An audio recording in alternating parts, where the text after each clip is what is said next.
Welcome to Tea, Tales, and Talks, where we talk about spooky things, drink some tea, and try not to get too scared. I'm Sarah, I'll be your host. And I'm Mackenzie, I'll be your co-host. For these strange and occasionally unsettling tales. If you like spooky stuff, history, ghosts, ghouls, witches, and mysteries of this world and others, then Tea, Tales, and Talks might be the podcast for you. Join us for all the paranormal tea, haunted tales, and spooky talks. New episodes drop every Monday wherever you get your podcasts. Until we meet again, our twitchy witchy friends, stay spooky and don't let your tea get cold. This episode contains detailed accounts of historical violence, including murder, dismemberment, and execution.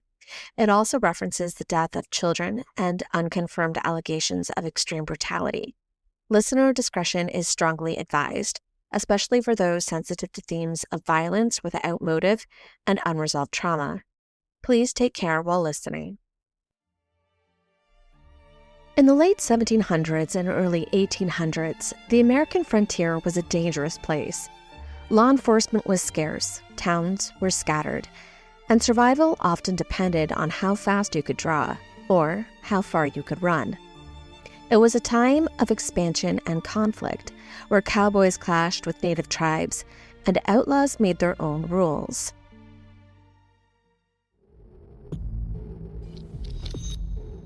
Welcome to Down the Crooked Path.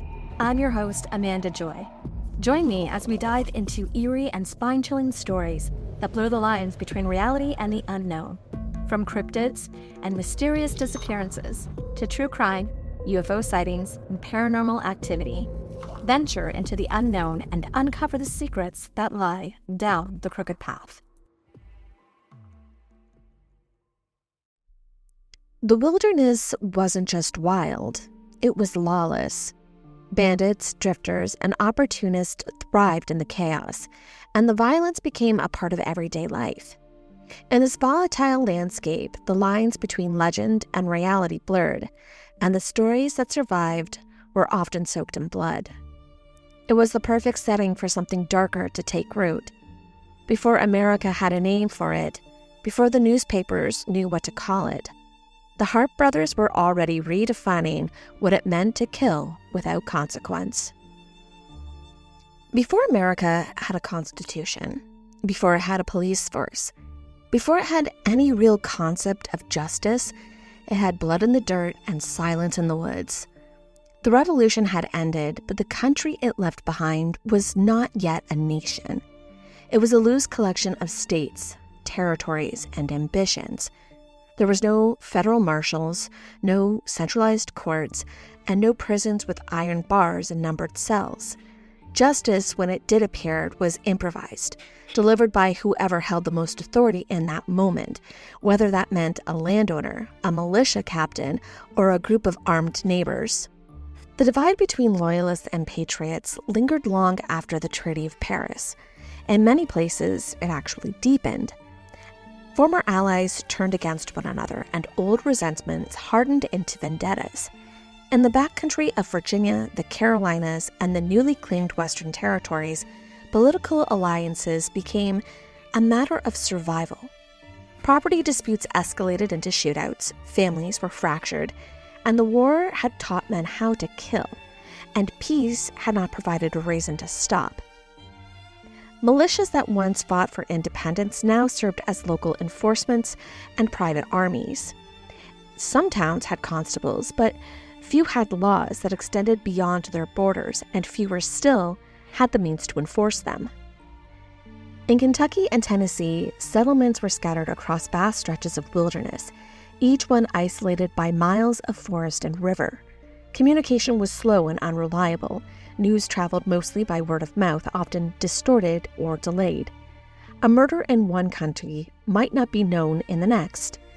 There were no formal systems of tracking fugitives, no investigative bodies to pursue leads, and no scientific methods to examine a crime scene.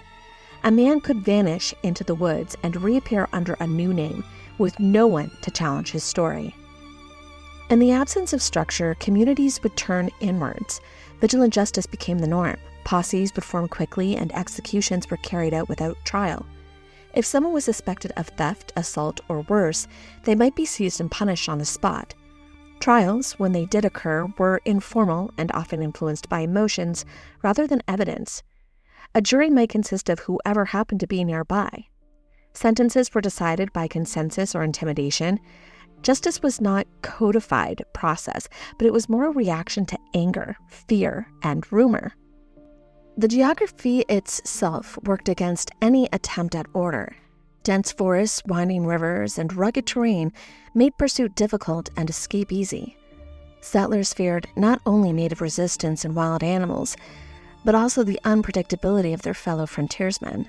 Strangers were met with suspicion, travelers were watched. A knock at the door after dark could mean anything. The wilderness offered no protection, only concealment, and it was in that concealment that violence often thrived. During this time period, reputations carried weight, but not always in the way one might expect. Individuals recognized as potentially dangerous were frequently avoided, not due to respect, but rather as precautionary measures. Stories circulated about drifters who left behind trails of bodies. Some were dismissed as exaggerations, while others were believed without question. The truth was always difficult to verify and, in many cases, impossible to pursue. There were no investigators to assign to follow up. There were no records to consult and no authorities to intervene. The Constitution, sanctioned in 1789, laid the groundwork for federal authority, but it didn't create a national police force. Law enforcement remained a local concern, shaped by geography, population, and politics.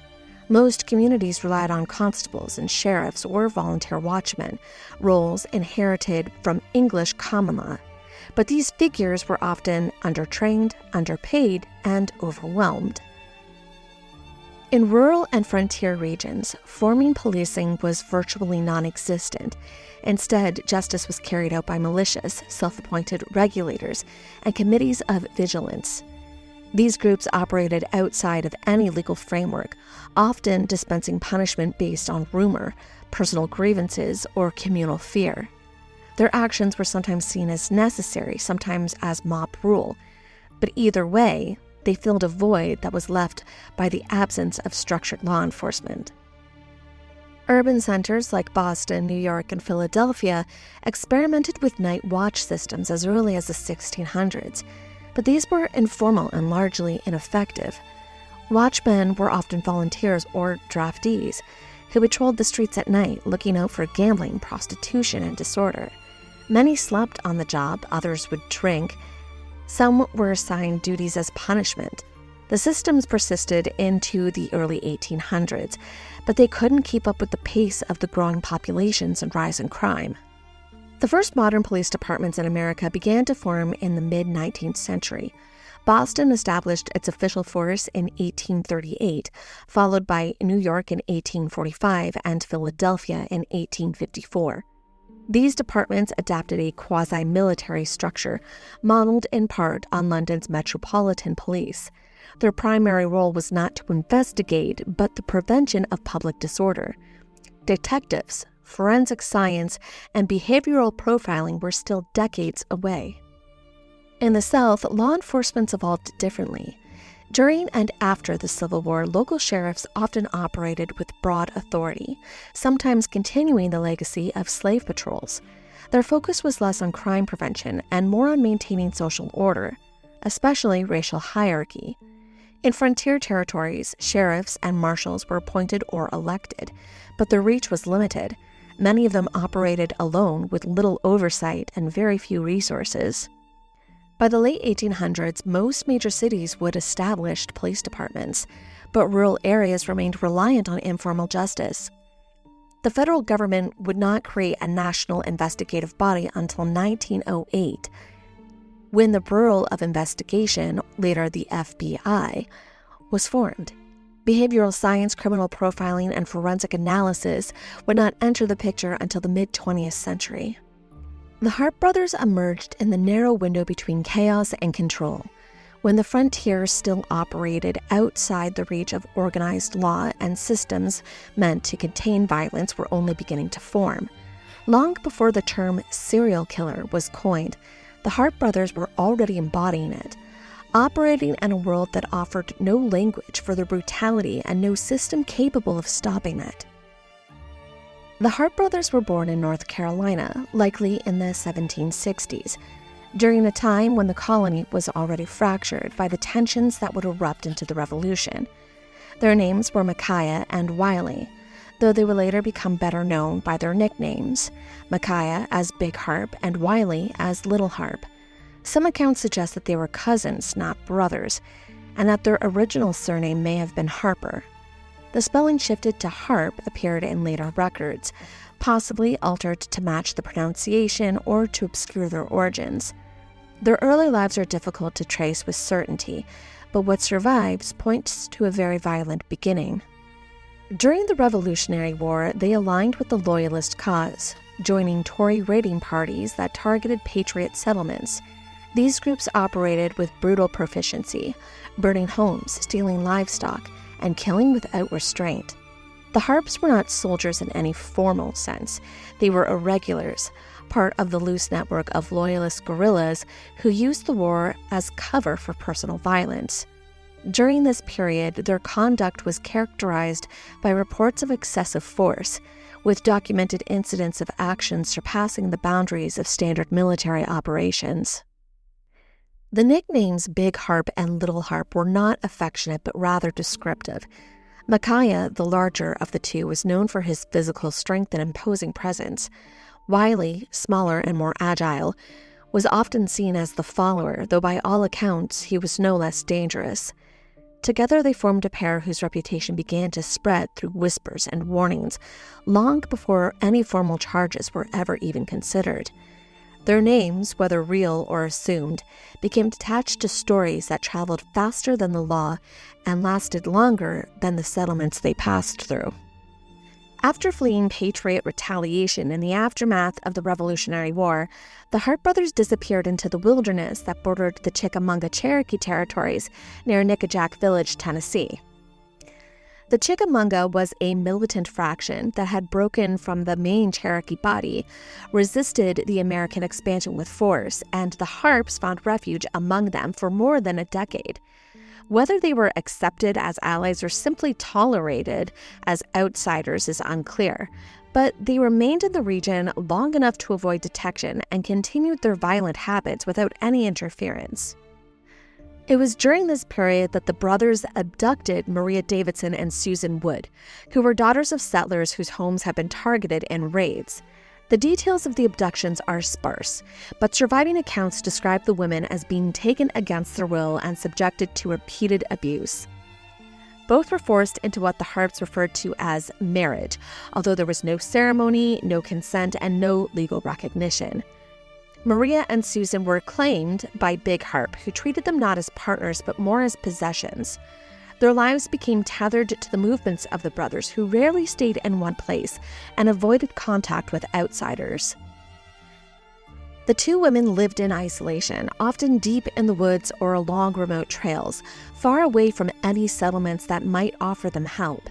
They were not seen in public often, and when they were, it was always under the watch of the men. There is no record of their voices, no letters or testimony. What is known of them comes from secondhand reports and the fragments left behind by those who encountered the Harpes during this time. The brothers would begin to move more and more frequently, and with each relocation, Maria and Susan were taken with them, deeper into a life that was shaped by fear and control. Their presence marked the beginning of a pattern that would grow darker.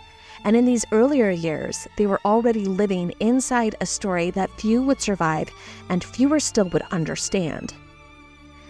In the mid-1790s, the Harpe brothers settled in Powell's Valley near Knoxville, Tennessee, a remote region still fractured by war and expansion. There, they abducted Betsy Roberts, sister to Susan Wood, adding her to the group that already included Maria Davidson and Susan.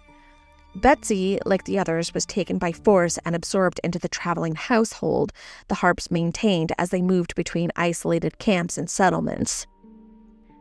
Though she was referred to as Little Harpe's wife, the brothers exerted control over all three women, using them to maintain the appearance of a domestic life while concealing their crimes.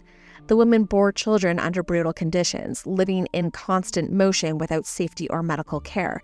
They cooked, packed supplies, and remained silent as the Harpes robbed, murdered, and vanished into the wilderness.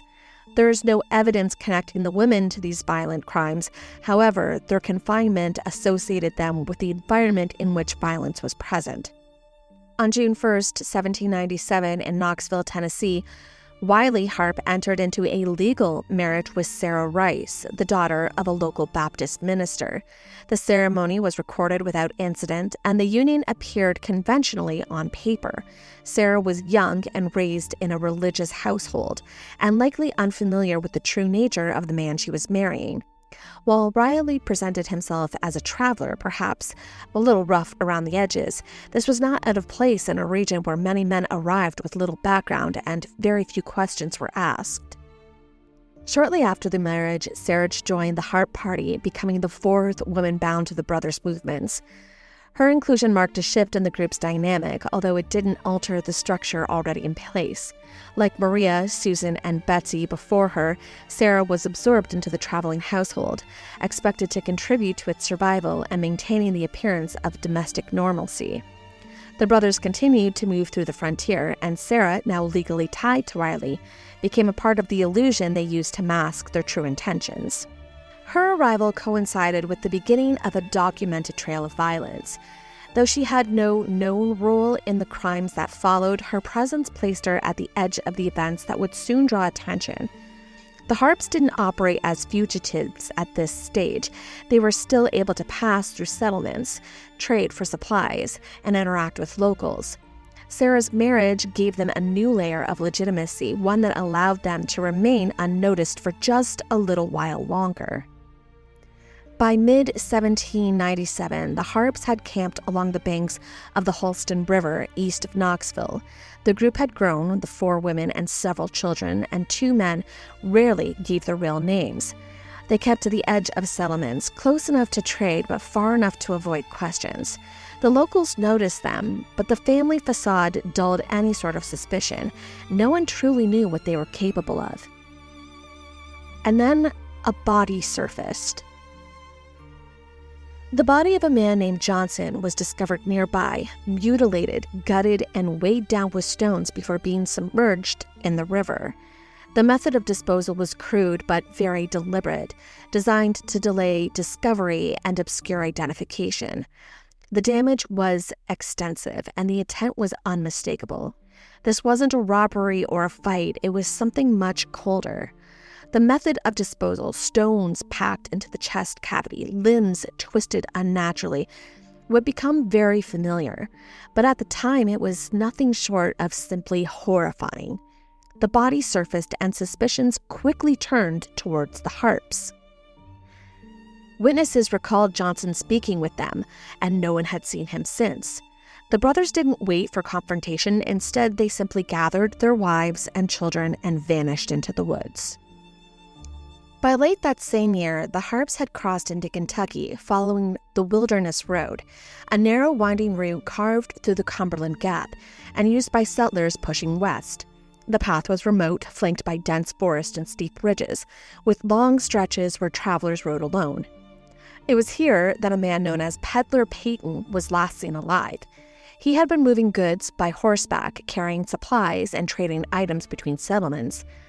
When his body was found, it was stripped of valuables, mutilated, and discarded without care. The Harpes were seen around the area during the time of Peyton's disappearance, traveling with their wives and children, trying to appear as a family group, and this illusion did allow them to pass through towns without suspicion, but on the road, they were predators. Peyton's horse and goods were taken, and the killings bore the same signs of the brutality seen at Holston River.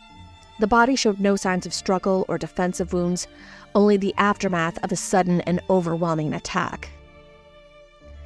While the men were out running the roads, the women would often be tasked with maintaining their camps, preparing food and tending to the children, and the brothers would disappear for hours at a time, returning home with stolen goods and no explanation. But then in December of 1797, 2 travelers from Maryland were found dead, not far from where the Harpes had last been seen. There was no known dispute, no theft that could justify the killings, no motives that made any sense to those who discovered the bodies. The men had been mutilated, the remains left exposed in the brush. The violence was excessive, and the scene bore the same marks seen in the earlier murders, quickly, brutal, and without any hesitation. Now the locals were starting to speak more openly about the group. The women and children who once offered a layer of protection from suspicion was no longer enough to keep the rumors at bay. And with this, the Harpes realized the need to relocate once again and headed west. In early 1798, the Harpes moved through Cumberland Gap, a narrow passage where the Appalachian Mountains opened into Kentucky. The terrain here was steep, the woods thick, and the road was sparsely traveled. John Langford, a man journeying westward, was last seen sharing a fire with the Harpes in this area. He had spoken with them, offered company for the night, and then vanished. Days later, his body was found in the brush. His skull had been crushed, his throat had been slit, and his torso was torn open. Stones had been packed into the cavity, a method used to weigh down a corpse and delay its discovery. And whoever had done this had clearly taken their time to do so. Langford's horse and belongings were also missing. Witnesses recall seeing him with the Harpes, but no one had seen him leave the Harpes' presence. The violence was excessive, even for frontier standards. There was no sign of struggle, no indication that he had fought back. The attack must have been swift, overwhelming, and very final. The brutal slaying of John Langford sent shockwaves through the Kentucky frontier, and it wasn't long before whispers turned to accusations. The Harpes, already feared for their erratic violence, were arrested and jailed in Danville, Kentucky, awaiting trial for Langford's murder. But justice wouldn't come swiftly. In early 1799, before the court could convene, the brothers slipped from their jail cells, vanishing into the wilderness. Days later, the tavern owner who had dared to speak out against them was found dead. His silence was ensured. The escape ignited public outrage. Governor James Garrett recognized the threat the Harpes posed to settlers and travelers alike, and he issued formal warrants for their capture. A bounty of $300 was placed on each band's head, a staggering sum at the time, equivalent to thousands today.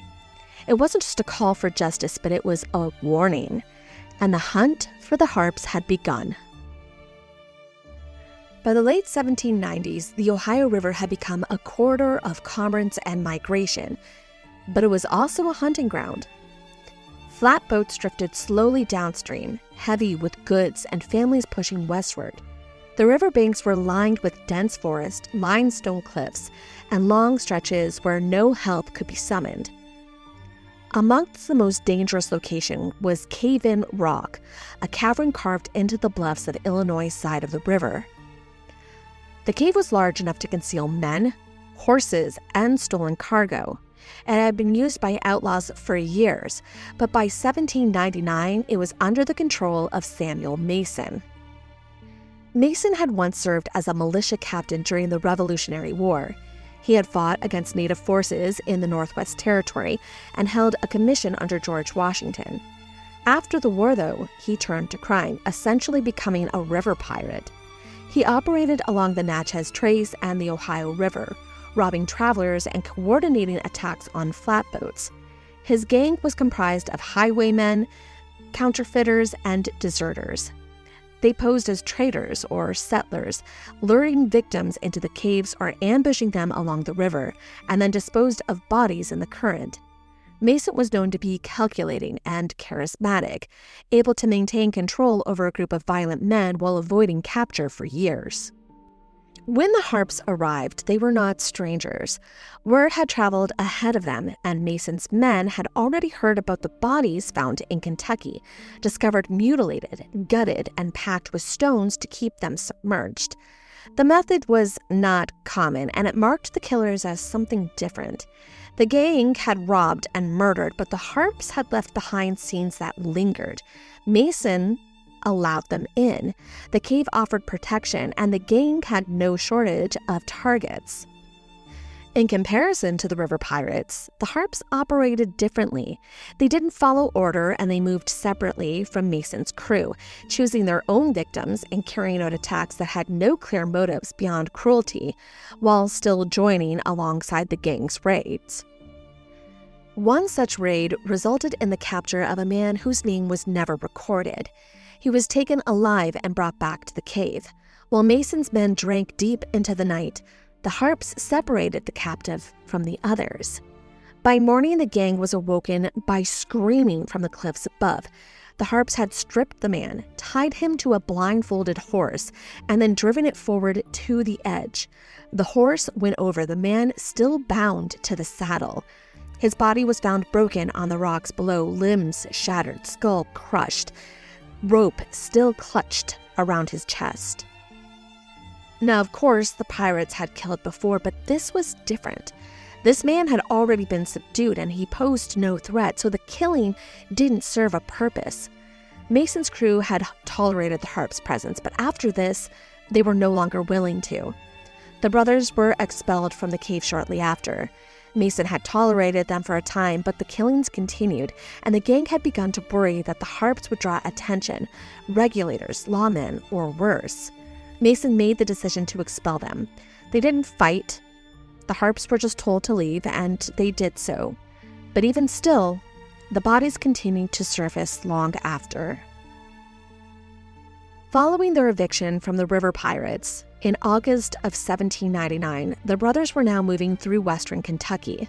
Avoiding towns, the family slept in wooded areas until they reached the home of Moses Stegall in what is now Webster County. Stegall was away. His wife allowed the group to stay overnight. Inside the cabin was Mrs. Stegall, their 4-month-old son, and another guest named Major William Love. During the night, Major Love was murdered. His body was found inside the cabin, laying on the floor. The condition of the corpse suggested a violent and immediate death. His throat had been cut, and blood had soaked into the floorboards beneath him. There was no sign of struggle or any indication that he had been able to defend himself. Shortly after, the 4-month-old infant began to cry.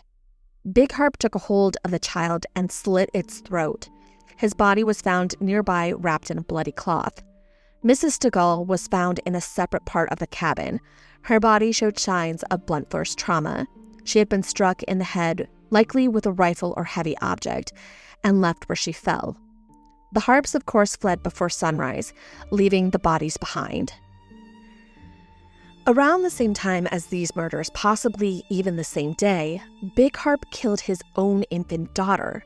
The child had begun to cry during their movement through the woods.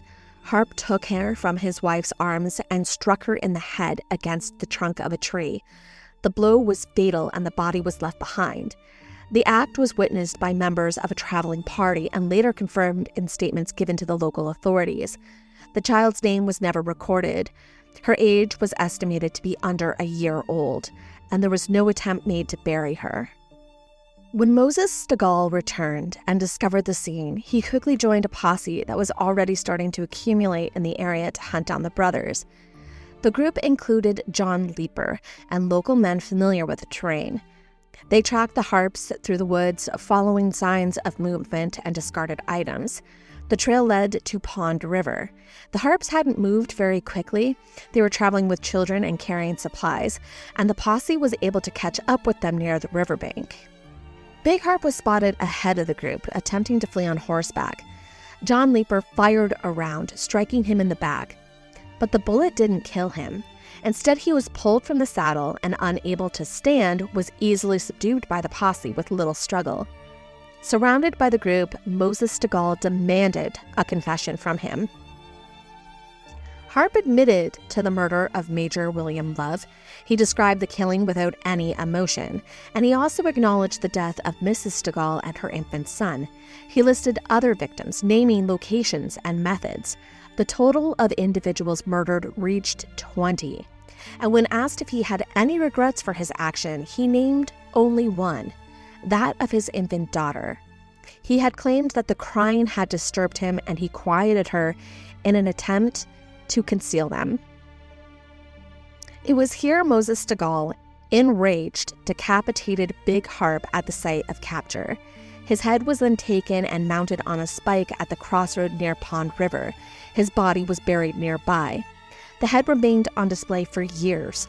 It was a place at a junction where travelers passed, visible from the road and exposed to weather and animals. The spike was reinforced and driven into the ground. The skull remained intact for some time before deteriorating. This location quickly became known as Harpes Head Road. It was not only recorded on local maps and documents, but the road continued to serve as a route for settlers, traders, and travelers moving through the region. To this day, the road is still referred to as Harpes Head Road. After Big Harpe's execution, Little Harpe disappeared from the region. He traveled under aliases, avoided towns, and moved through sparsely populated areas to avoid detection. Within a few weeks, he had returned to Cave and Rock and rejoined Samuel Mason's gang, this time under a different name, John Sutton, and he left his family behind. Once again, the gang accepted him, and although he participated with more cooperation, his alias was fairly thin. By 1803, Samuel Mason was a wanted man. His name had been circulating across Kentucky, Illinois, and the Mississippi territories. His reputation had become known to lawmen and regulators, and there was growing pressure to dismantle his network. The authorities had issued a substantial bounty for his capture, dead or alive. The charges against him included robbery, murder, and piracy along the Ohio and Mississippi River. According to surviving records, at some point in 1803, Little Harpe and another gang member, Philip Alston, turned on Samuel Mason. Under the lure of the bounty issued by the Spanish authorities, the men murdered Mason. The killing took place somewhere within the Mississippi territories, where Mason had been operating under increasing scrutiny. His head was removed, most likely with a blade carried by one of the men, but the body was never recovered. The head itself was wrapped and transported south by Harpe and Alston, who traveled overland through the territories towards New Orleans. Upon arrival, the men presented the head to the Spanish authorities as proof of death. The authorities accepted the head and initiated the process of verifying its identity and paying out the reward, which was included in identifying not just the head, but the men who presented it. It was during this process that the men were recognized. Wanted posters had been circulating describing Little Harpe among the American and Spanish authorities, and witnesses were easily able to identify them. Records from Kentucky and the Mississippi Territory listed both men in connection with prior raids, murders, and acts of piracy. The alias used by Little Harpe was now uncovered. He was identified by name and linked to earlier crimes, including those committed with his brother. Philip was also recognized. Immediately, the Spanish authorities revoked the bounty claim. Little Harpe and Philip Alston were placed under arrest and held for trial. The charges included murder, robbery, and piracy. The proceedings took place under Spanish jurisdiction in New Orleans. Surviving documents confirmed the trial was brief, and in early 1804, both men were sentenced to death and hanged. Their bodies were buried without ceremony in a potter's field. There were no appeals recorded, and the Spanish authorities declared the case officially resolved. No bounty was paid out, and Samuel Mason's head remained in custody. Susan Wood, Betsy Roberts, and Maria Davidson, both whom had children with the Harpe brothers, remained in Russellville for a time. Susan later remarried and died in Tennessee. Her daughter eventually moved to Texas. On September 27, 1803, Betsy Roberts remarried a man named John Hofstetter. The couple lived in tenants at Colonel Butler's plantation before relocating to Hamilton County, Illinois in 1828. They had several children, and they both died in 1860s. Sarah Rice, Little Harpe's wife, and the daughter of a Baptist minister, returned to Knoxville, Tennessee to live with her father. She later remarried and in 1820 traveled with her husband and father to Illinois via the Cave-in Rock Ferry. According to historians, the women led relatively quiet and respectable lives after their release. Their names appeared in regional records, but no further criminal associations were ever documented. Over the years, victim inflation surrounding the Harpe brothers is a documented phenomenon rooted in both oral traditions and the limitations of frontier record-keeping. The official courts, based on surviving legal documents, depositions, and contemporary newspaper accounts, place the number of confirmed victims at roughly 39. This figure includes individuals killed between 1797 and 1803 across Kentucky, Tennessee, Illinois, and the Mississippi Territory. Big Harpe confessed to 20 murders prior to his death in 1799. Little Harpe left no confessions, but was implicated in many of the same killings and continued violent acts until his execution in 1804. Despite this, some accounts claim that the Harpes killed over 100 people. These inflated numbers appeared in 19th century folklore, regional storytelling, and later sensationalized histories. The exaggeration is partly due to the nature of their crimes. Many victims were travelers, traders, or settlers moving through remote areas. Bodies were often disposed of in rivers, ravines, or wilderness terrains. In several documented cases, victims were dismembered and weighed down with stones before being submerged in waterways. This method of disposal made recovery difficult and identification nearly impossible. In some instances, only partial remains were found, and others, no remains were recovered at all.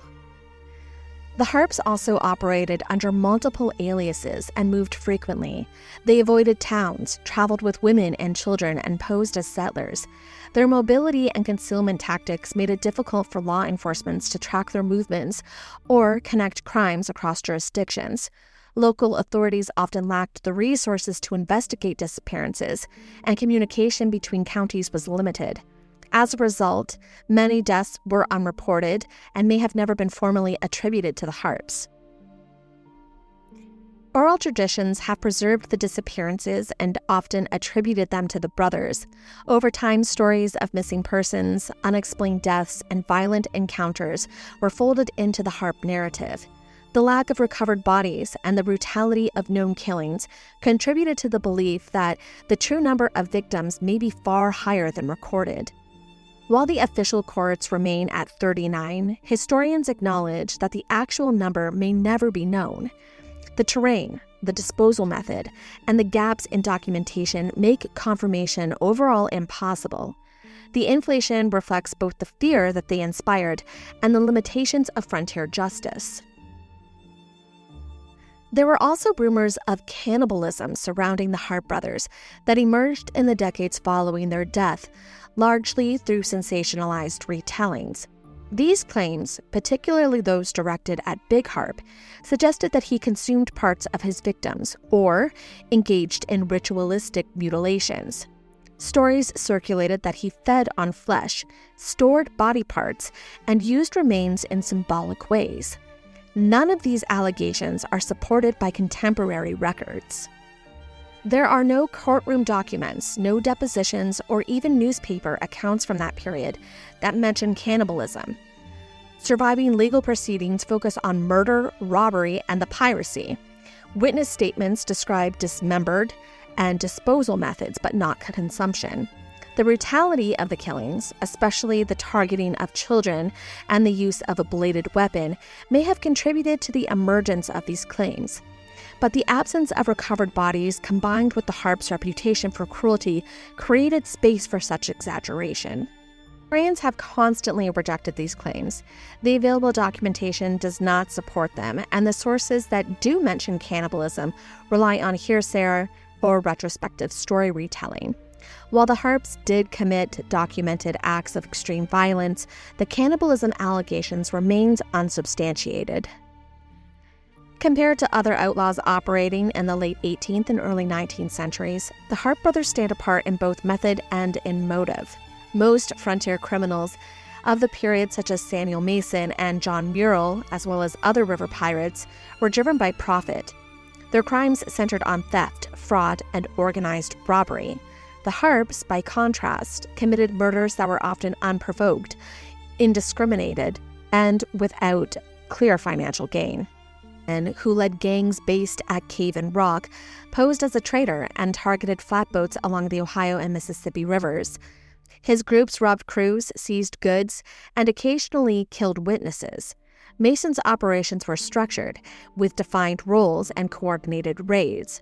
He maintained a base, used aliases, and sought to avoid detection. His crimes were documented as piracy and highway robbery. Active after the Harpe brothers, John Murrell, between 1820s and 1830s, operated a network of thieves and counterfeiters across the southern states. He was known for planning slave uprisings as diversions for lootings, though many of these claims were later exaggerated. Murrell's crimes were calculated and conspiratorial. He often used written codes, recruited accomplices, and maintained correspondences. His notoriety came from scale and deception, but not from brutality. While Mason and Murrell were punished for organized crimes, the Harpes were hunted as murderers. They are remembered not for theft or conspiracy, but for violence. Their legacy is marked by confirmed killings, prison escapes, and the absence of remorse. They remained among the most brutal figures documented in early American criminal history and are considered America's first serial killers. The Harpe brothers' notoriety has had a measurable impact on early American approaches to criminal identification and community defense. Their crimes committed between 1797 and 1803 were among the first to be documented across multiple jurisdictions, with consistent patterns of violence, mobility, and concealment. Lawmen, settlers, and local officials began to recognize recurring traits: aliases, traveling with women and children, use of wilderness routes, and disposal of bodies in rivers. These patterns informed how future suspects would be tracked and described. Community defense strategies also evolved in response. Settlers formed vigilant committees and mounted paroles. In Kentucky and Tennessee, groups known as regulators emerged to pursue outlaws beyond the reach of formal law enforcement. These groups operated with both local authorities and were often composed of volunteers. The Harpes' ability to evade capture, escape, and custody and resume activity led to increased support for extrajurisdictional action. In some cases, local leaders authorized pursuits and executions without trial. The Harpe case also influenced bounty systems. Spanish and American authorities issued rewards for their captured dead or alive. The use of bounties became more common in frontier justice, especially for suspects who crossed territorial lines. The failure to verify identities and the revocation of the Mason bounty underscored the need for clearer documentation and standardized procedures. What drives violence without motive? How do you remember monsters when history and myth blur? The Harpe brothers left behind no manifestos, no justifications, only bodies, aliases, and a trail of silence. Their story survives in fragments, such as court records, riverbeds, and the mouths of those who whispered warnings long after the executions were done. And yet those echoes remain. In modern true crime, we still search for patterns in chaos. We still ask why. We still mythologize the unknown. The Harpes remind us that sometimes violence resists explanation, and some legacies are shaped by more than fact, but by fear. And if you find yourself drawn to the edges, where folklore meets the archive, and silence speaks louder than confessions, keep going.